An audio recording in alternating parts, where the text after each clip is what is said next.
ಎಲ್ರಿಗೂ ನಮಸ್ಕಾರ. ಮತ್ತೊಮ್ಮೆ ಎಜುಕೇಟಿವಿಟಿ ಯೂಟ್ಯೂಬ್ ಚಾನಲ್ಗೆ ಸ್ವಾಗತ. ಕರ್ನಾಟಕ ವಸತಿ ಶಿಕ್ಷಣಗಳ ಸಂಘ ಕ್ರೈಸ್ ಏನಿದೆಯಲ್ಲ, ಈ ಒಂದು ಸಂಸ್ಥೆ ಯಾರೆಲ್ಲ ಕ್ರೈಸ್ ಸಂಸ್ಥೆಯೊಳಗಡೆ ಸೇವಾ ಕೃಪಾಂಕದ ಆಧಾರದ ಮೇಲೆ ಅಥವಾ ನೇರ ನೇಮಕಾತಿಯ ಮೇಲೆ ಹೊಂದಿ ಏನು ಕರ್ತವ್ಯ ನಿರ್ವಹಿಸ್ತಾ ಇದ್ದಾರಲ್ಲ, ಅಂದರೆ ಕೆಲಸ ಮಾಡ್ತಾ ಇದ್ದಾರೆ, ಅಂತಹ ಶಿಕ್ಷಕರಿಗೆ TET ಮಾದರಿಯ ಅರ್ಹತಾ ಪರೀಕ್ಷೆಯನ್ನು ಕಂಡಕ್ಟ್ ಮಾಡ್ತಾ ಇದ್ದಾರೆ.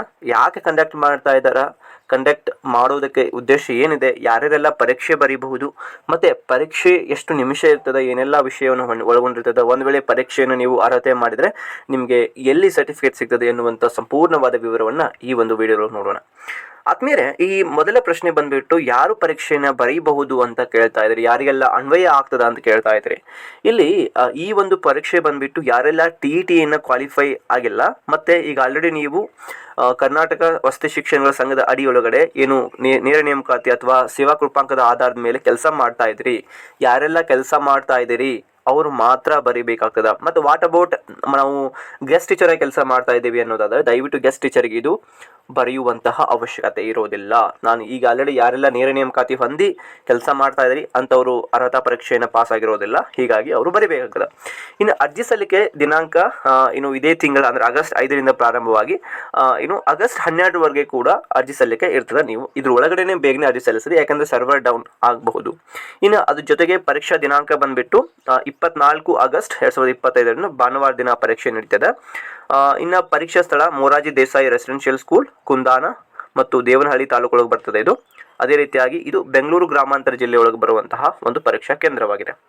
ಇನ್ನು ಈ ಪರೀಕ್ಷೆ ಬಹಳ ಮುಖ್ಯವಾಗಿದೆ. ಯಾರೆಲ್ಲ ಈಗ ಏನು ನೀವು ನೇರ ನೇಮಕಾತಿ ಹೊಂದಿ ಅಥವಾ ಸೇವಾ ಕೃಪಾಂಕದ ಆಧಾರದ ಮೇಲೆ ಕೆಲಸ ಮಾಡ್ತಾ ಇದ್ದೀರಿ, ಮೊನ್ನೆ ಒಂದು ಏನು ವಿಶೇಷವಾದಂತಹ ಏನು ಮಾನ್ಯ ಕರ್ನಾಟಕ ಉಚ್ಚ ನ್ಯಾಯಾಲಯ ಆದೇಶ ಅನ್ವಯ ಯಾರೆಲ್ಲ ಕೃಪಾಂಕದಲ್ಲಿ ಆಯ್ಕೆಗೊಂಡು ನೀವು ಕೆಲಸ ಮಾಡ್ತಾ ಇದ್ದೀರಿ ಸಂಘದ ಅಧೀನ ವಸತಿ ಶಾಲೆ ಒಳಗಡೆ, ಯಾವೆಲ್ಲ ಬರೀ ಅಧೀನದ ವಸತಿ ಶಾಲೆಗಳಲ್ಲಿ ಅಂತಹ ಏನು ಶಿಕ್ಷಕರಿಗೆ ಕೆಲವೊಂದಿಷ್ಟು ನೀತಿ ನಿಯಮಗಳನ್ನು ಕೂಡ ಪಾಸ್ ಆಗಬೇಕಂತ ಕಡ್ಡಾಯ ಮಾಡಲಾಯಿತು ಅಥವಾ ಘೋಷಣೆ ಮಾಡಲಾಯಿತು ಉಚ್ಚ ನ್ಯಾಯಾಲಯ. ಸೊ ಹೀಗಾಗಿ ನೀವು TETಯನ್ನು ಕಡ್ಡಾಯವಾಗಿ ಪಾಸ್ ಆಗಲೇಬೇಕು ಅನ್ನೋದನ್ನು ಕೂಡ ಅಲ್ಲಿ ಕೊಟ್ಟಿದ್ದಾರೆ. ಅಂದರೆ ಈ ಒಂದು ಪರೀಕ್ಷೆ ಪಾಸ್ ಆದರೆ ಶಿಕ್ಷಕರಿಗೆ ಒಂದು ತರಬೇತಿ ನೀಡಿ ಅಥವಾ ಅವರನ್ನು ವಿಶೇಷ ಶಿಕ್ಷಕರನ್ನಾಗಿ ಮಾಡಲಿಕ್ಕೆ ಒಂದು ಒಳ್ಳೆಯ ಅವಕಾಶವನ್ನು ಕೊಡ್ತಾರೆ. ಅಂದರೆ 2 ಬಾರಿ ಕಾಲಾವಕಾಶ ನೀಡಲು ಅನುಮೋದಿಸಿತ್ತು ಅಂತ ಹೇಳ್ತಾರೆ. ಈಗಾಗಲೇ ಏನು ಒಂದು ಬಾರಿ ಇದು ಫಸ್ಟ್ ಟೈಮ್ ಮಾಡ್ತಾ ಇದ್ದಾರೆ, ಮತ್ತು ಇನ್ನೊಂದರೊಳಗೆ ಮತ್ತೊಂದು ಸಲ ಸಂಘದಿಂದ ಏರ್ಪಡಿಸಲು ಆದೇಶ ಮಾಡಲಾಗ್ತದೆ. ಇನ್ನು ಈ ಒಂದು ಪರೀಕ್ಷೆ ಒಳಗಡೆ ಏನೆಲ್ಲ ವಿಷಯ ಇರ್ತದ ಅಂತ ನೋಡೋದಾದರೆ ಅಥವಾ ಪರೀಕ್ಷಾ ದಿನಾಂಕ ನಿಮ್ಗೆ ಗೊತ್ತಿದೆ, 24/8/2025 ಪರೀಕ್ಷೆ ನಡೀತದೆ. ಪರೀಕ್ಷಾ ಸಮಯ ಎಷ್ಟು 2.5 ಗಂಟೆ ಇರ್ತದೆ, ನೀವು ಬರೀಬಹುದು. ಬೆಳಗ್ಗೆ 10 ಪ್ರಾರಂಭವಾದರೆ ಮಧ್ಯಾಹ್ನ 1 ಗಂಟೆವರೆಗೆ ಪರೀಕ್ಷೆ ನಡೀತದೆ. 150 ಅಂಕಗಳಿರ್ತಾವೆ, 150 ಬಹು ಆಯ್ಕೆಯ ಪ್ರಶ್ನೆಗಳಿರ್ತದೆ. ಯಾವುದೇ ರೀತಿಯ ಋಣಾತ್ಮಕ ಅಂದರೆ ನೆಗೆಟಿವ್ ಮಾರ್ಕ್ಸ್ಗಳು ಈ ಒಂದು ಪ್ರಶ್ನೆಗೆ ಇರುವುದಿಲ್ಲ ಅಂತ ನಿಮ್ಗೆ ಗೊತ್ತಿದೆ. ಇನ್ನು ನೀವು ಪತ್ರಿಕೆ ವಿವರ ನೋಡೋದಾದರೆ ಭಾಷೆ 1 ಕಡ್ಡಾಯವಾಗಿ ನೀವು ತೆಗೆದುಕೊಳ್ಬೋದು, ಮತ್ತು ಅದೇ ರೀತಿ ಭಾಷೆ 2 ಕಡ್ಡಾಯವಾಗಿ ತೆಗೆದುಕೊಳ್ಳಲೇಬೇಕಾಗ್ತದೆ. ಭಾಷೆ 1ರಲ್ಲಿ 30 ಬಹು ಆಯ್ಕೆ ಪ್ರಶ್ನೆ 30 ಅಂಕ, 30 ಅಗೇನ್ ಮತ್ತು 30 ಬಹು ಆಯ್ಕೆ ಪ್ರಶ್ನೆ 30 ಅಂಕ ಭಾಷೆ 2ರಲ್ಲಿ ಕೂಡ. ನೀವು ಭಾಷೆ 1 ಕನ್ನಡ ಅಂತ ಆಯ್ಕೆ ಮಾಡ್ಕೊಂಡ್ರೆ ಭಾಷೆ 2 ಇಂಗ್ಲೀಷ್ ಆಯ್ಕೆ ಮಾಡಬೇಕಾಗ್ತದೆ.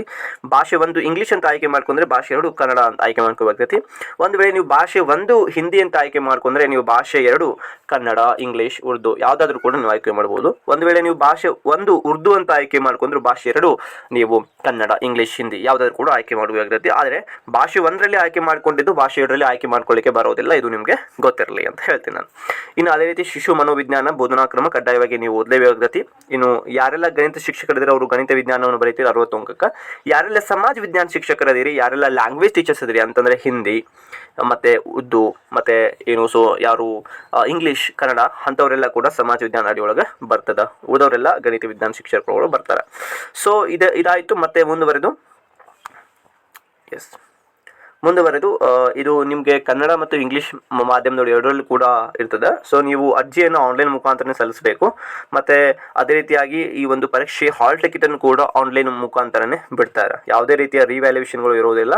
ದಿನಾಂಕ 12/8 ಅದರ ಒಳಗಡೆ ನೀವು ಅರ್ಜಿ ಸಲ್ಲಿಸಬೇಕು, ಅದು ಬಹಳ ಮುಖ್ಯವಿದೆ. ಅಂಚೆ ಒಳಗಡೆ ಮತ್ತು ಇನ್ಯಾವುದೇ ಸಾಧನದೊಳಗೆ ಅರ್ಜಿ ಸಲ್ಲಿಸಿದ್ರೆ ಅದನ್ನು ನೀವು ತೆಗೆದುಕೊಳ್ಳಲಾಗುವುದಿಲ್ಲ ಅಂತ ಅವರು ಹೇಳ್ತಾ ಇದ್ದಾರೆ. ಮತ್ತು ಕೆಲವೊಂದಿಷ್ಟು ವಿಶೇಷ ಸೂಚನೆಗಳನ್ನು ಕೂಡ ಕೊಟ್ಟಾರ. ಸಂಪೂರ್ಣವಾದ PDF ಅನ್ನು ಕೆಳಗಿನ ಡಿಸ್ಕ್ರಿಪ್ಷನ್ ಬಾಕ್ಸ್ ಕೊಡ್ತೀನಿ, ನೀವು ತಗೋಬಹುದು. ಇದರ ಸಂಪೂರ್ಣ ವಿವರವನ್ನು ನೀವು ಕ್ರೈಸ್ ಮತ್ತು ಕಾರ್ನಿಕ್.in ಮುಖಾಂತರ ಹೋಗಿ ಅರ್ಜಿ ಸಲ್ಲಿಸಬೇಕಾಗ್ತದೆ. ಅರ್ಜಿ ಸಲ್ಲಿಸಕ್ಕೆ ಕೊನೆಯ ದಿನಾಂಕ ಕೂಡ ನಿಮ್ಗೆ ಗೊತ್ತಿದೆ, 5/8/2025 12/8/2025 ಪರೀಕ್ಷಾ ದಿನಾಂಕ 24/8/2025 ಅಂದರೆ ಇದೇ ತಿಂಗಳು 24ನೇ ತಾರೀಕಿನಂದು ಪರೀಕ್ಷೆ ನಡೀತದೆ. ಪರೀಕ್ಷಾ ಕೇಂದ್ರ ಬಂದುಬಿಟ್ಟು ಮೊರಾರ್ಜಿ ದೇಸಾಯಿ ರೆಸಿಡೆನ್ಷಿಯಲ್ ಸ್ಕೂಲ್, ಕುಂದಾನ, ದೇವನಹಳ್ಳಿ ತಾಲೂಕು, ಬೆಂಗಳೂರು ಗ್ರಾಮಾಂತರ ಜಿಲ್ಲೆಗಳು ನಡೀತದೆ. ಪರೀಕ್ಷಾ ದಿನವನ್ನು ನೀವು ಕಪ್ಪು ಅಥವಾ ನೀಲಿ ಕಪ್ಪು ಬಾಲ್ ಪಾಯಿಂಟ್ ಪೆನ್ನನ್ನು ತೊಗೊಂಡ್ಬಂದು ಪರೀಕ್ಷೆ ಬರೀಬೇಕಾಗ್ತದೆ.